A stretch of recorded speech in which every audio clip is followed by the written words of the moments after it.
2023 was a great year for WWE. Let's talk about the best moments.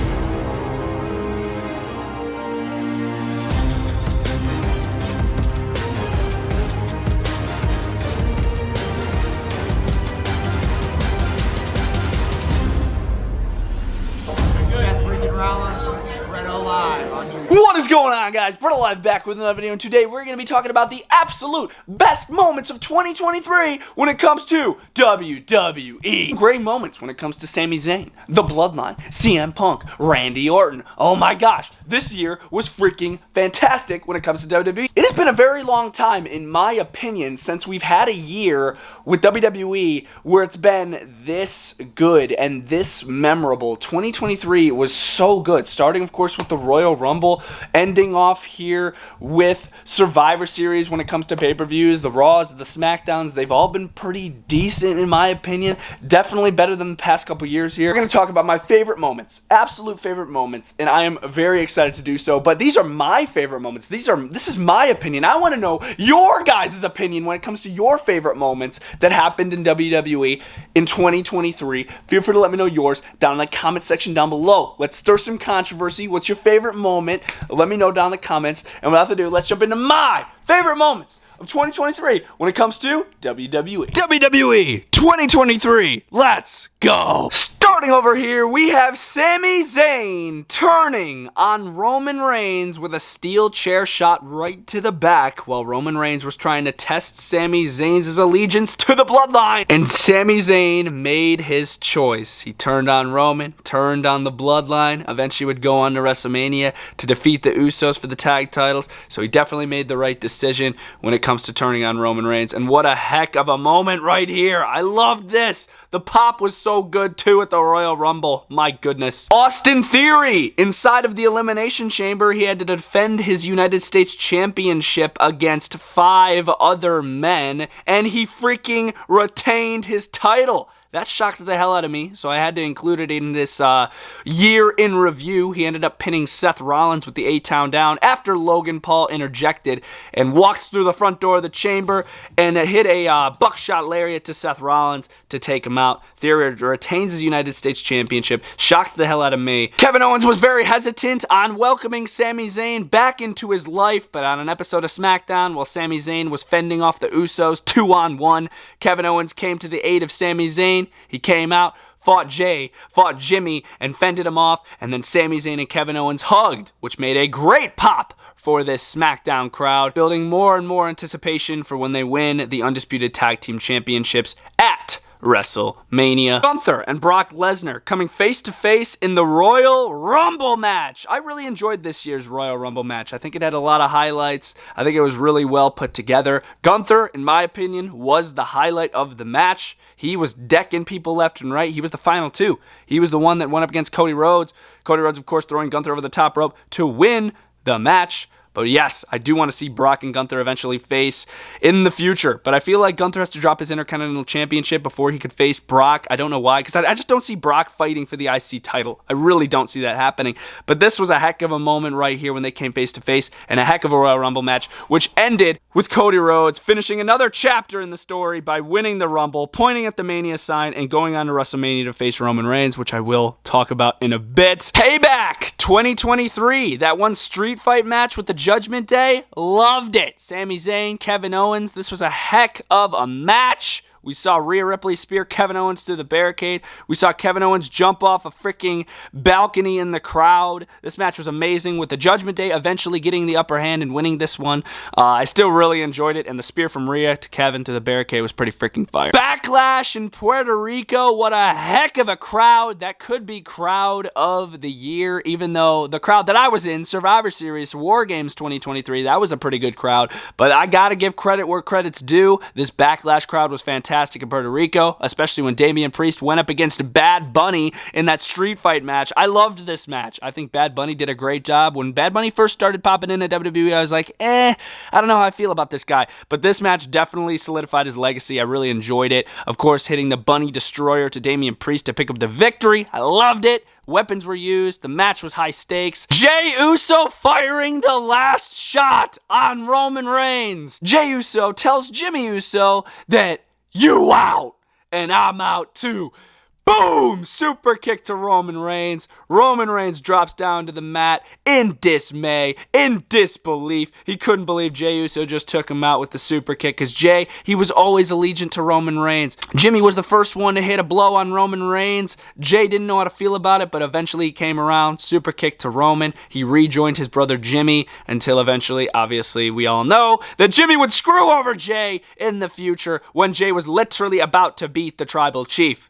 My goodness. But this was a hell of a moment. I enjoyed it. The pop was really cool when Jey super kicked Roman and officially turned on the Tribal Chief. Speaking of Jey Uso, I absolutely loved his transformation in 2023. I think it was a great becoming undisputed tag team champions with Cody Rhodes at Fastlane. I loved Fastlane. I thought that pay-per-view was great. Cody Rhodes and Jey Uso did defeat the Judgment Day to win the Undisputed Tag Team Championships. It caught me insanely off guard. I remember predicting the Judgment Day and saying there's no way that Cody and Jey win this, but they did. They won the tag belts, but then they would lose them like a week later to the Judgment Day. I'm like, you got to be kidding me. Are you serious right now?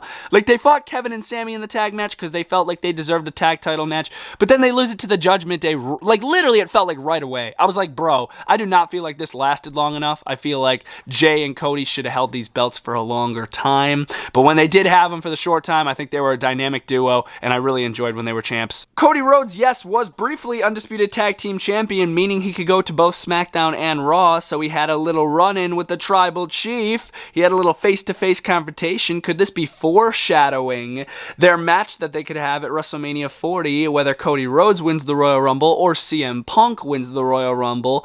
It's either one of those two men. I hate to spoil it for you, but it's either one of those two men that are going to win the Rumble. But I loved this face-to-face confrontation between Cody and Roman. Nick Aldis getting in the middle of it, saying, not tonight, not tonight. And I thought this was great. It was subtle, but it was good. Randy Orton returning at Survivor Series War Games. I was part of this crowd. If you guys want to see the video, I did a full show vlog on War Games. Link up in the top right. Randy Orton makes his return. Very well anticipated return here. They didn't give us it right away. It was Rhea Ripley first trying to cash in Money in the Bank, and then we were thinking like, oh my god, is it going to be CM Punk part of this? And then it was eventually Randy Orton who would come out, save Seth Rollins from being cashed in on, and then become part of the War Games team, and would go on to eventually hit a massive RKO on JD McDonough and win the match. I loved this Randy Orton return. He looks better than ever. He looks great. My goodness, he's moving great. He looks great.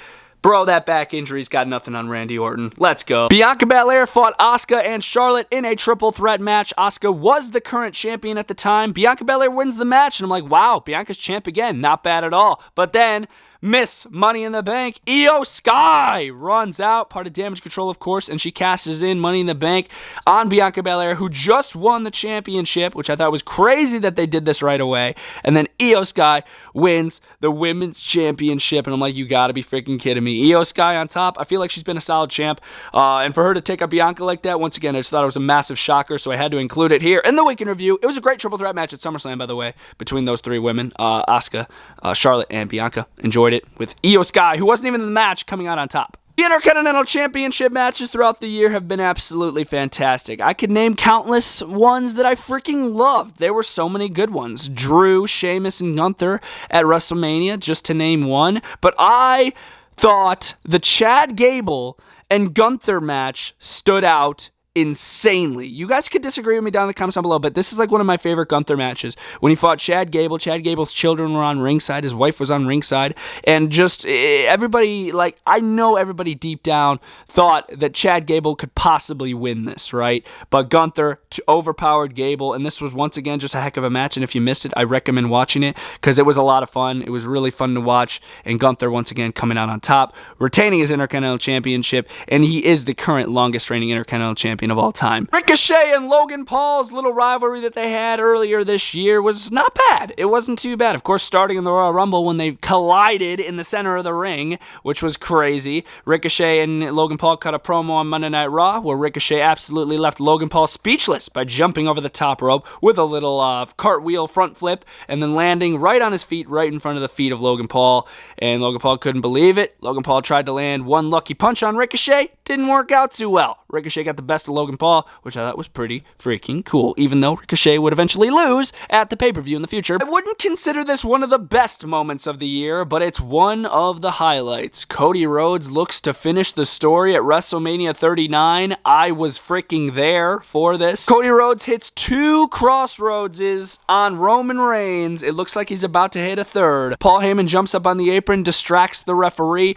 allowing Solo Sikoa to Samoan Spike Cody Rhodes on the grandest stage of them all and allow Roman Reigns to hit a spear on Cody Rhodes, allowing Roman Reigns to retain the WWE Undisputed Universal Championship title. And I was like, oh my God. My reaction in person to this was just, I was flabbergasted. I was like, oh my God. Because when I was sitting in my seat, I'm like, Cody's going to possibly win. Roman's going to possibly win. And it was back and forth, back and forth. And then freaking right when Solo hit that Samoan Spike, I was like, damn it. Roman Reigns is going to win this match. And we're going to have to wait a whole nother year until Cody Rhodes can finish the story at WrestleMania 40 and beat Roman Reigns. I know it's happening. I know that's happening. I've been calling it ever since Cody got pinned here. Literally in the arena. But yeah, this was, once again, not one of the best moments of the year, but it was pretty freaking insane. I'm surprised that they did this still. That might even be the thumbnail. I'm not sure yet. And my favorite moment of the year, once again, I was there. CM Punk is back in WWE. He returns at Survivor Series War Games. My reaction was out of this world. You guys have probably all seen it. Pretty freaking intense stuff right there. CM Punk comes out right after the War Games match, stakes his claim. He's back in WWE, cuts a couple promos, couple pipe bombs on Raw. Hell froze over. He eventually signs with Raw, and we are still awaiting whether he is going to win or lose the Royal Rumble and go to face Seth Rollins at WrestleFrickin-Mania. We will see what happens there. He did recently fight in his first WWE match in over 10 years. On a WWE live show in Madison Square Garden, he fought Dominic Mysterio and obviously won with a GTS. You already know. I do not know why that was not televised, by the way. That should have been televised. But anyways, CM Punk beats Dominic Mysterio on a live show. Pretty crazy. And I'm curious to see how next year's Royal Rumble is going to be. I'm very excited for the Royal Rumble. But yes, my favorite moment of 2023 is CM Punk returning to WWE. That one definitely took a lot away from the Bloodline stuff. I loved the early 2023 Bloodline stuff. Literally, the Bloodline stuff early 2023 and mid 2023 was just so prime. I feel like it's fallen off a little bit ever since Jimmy Uso rejoined the Bloodline. I feel like that doesn't make any sense in the storyline whatsoever. Jey Uso's doing amazing stuff on Raw, though. But yes, those are some of my favorite moments from 2023 in a WWE action figure setup style. I know I'm missing some, okay? There's gotta be some that I'm missing that I just forget about, that just slip my mind when I'm making this setup. I tried to search up some YouTube videos, get some other people's thoughts, and combine them with my thoughts to make this video. Once again, let me know your thoughts on 2023 when it comes to WWE down in the comment section down below, and I will see you guys all next time. 2024 is going to be lit when it comes to WWE. I'm freaking hyped, and I'll see you guys next time. Bretto is signing